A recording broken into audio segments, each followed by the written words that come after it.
Good morning, friends. So I just want to send you a quick video because I was thinking of you this morning. But first, a quick funny story. I got ready to film this a few minutes ago. I sat down on my nice comfortable couch and someone was blowing leaves and mowing grass just right out the window, and it was so loud I was afraid you wouldn't be able to hear me. So I had to kind of stop and reframe, which is actually perfect for what I wanted to share with you this morning. So last night my daughters and my husband and I were sitting at dinner and we started talking about curse words.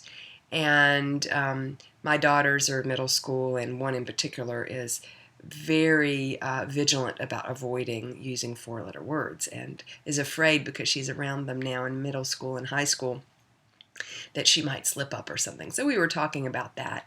And I started thinking about four-letter words. And there's actually some four-letter words that I think are a little bit more worrisome than the ones that she's worried about. And I'd like to talk with you about those. So I'm actually talking about 3 F-bombs. And the F-bombs I want to talk about are fine and fear and fail. So first of all, when you're avoiding those kind of F-bombs, I want to talk about why you may want to. There's nothing wrong with the word fine, but sometimes we use it as a way of settling. When people ask us how we are, we say, "Oh, I'm fine," when really we'd like to be flourishing. We'd like to be fabulous. We'd like to be having a fantastic life. And so fine may indicate that we're just kind of getting by. So when you hear yourself saying that, ask yourself, am I fine in a great way, like fine, or am I settling? And if I am settling, what would make me flourish? What would bring me that kind of joy that would take it to the next level? So avoid fine if it's not really fine. The second F-bomb I want to talk about is fear.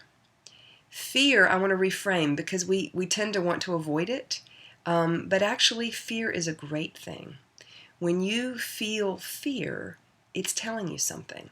And I want you to reframe it, though. I don't want you to be afraid of fear. I want you to use it as a tool to identify what is it that you're afraid of, and what story is linked to that might be useful to you. Because sometimes when you can dig a little deeper and become a little more self-aware, you may start to be able to give yourself things, develop things in yourself, maybe new habits or new attitudes that can move you beyond fear.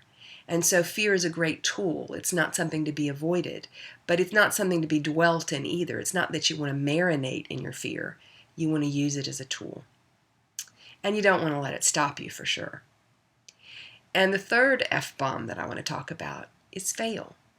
You know, a lot of times in coaching, we talk about making it a no-fail zone, but I think that's actually a mistake because there's nothing wrong with failing. You just have to think about it differently. If you have failed, it means you've tried. It means you've experimented. It means you've taken risks.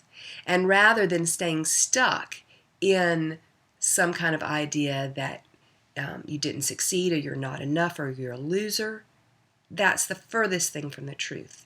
You're a winner because you took a risk. And think about it as in terms of an opportunity to learn.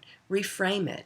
Failure means you have an opportunity to learn something, and that is gold. Sometimes we learn more from our failures than we do from our wins. So don't be afraid to fail. Don't be afraid to say fail. Say, oh, this was a fail. It was a failed experiment. And think like a scientist. Use it to gather data for how you're going to do things differently the next time.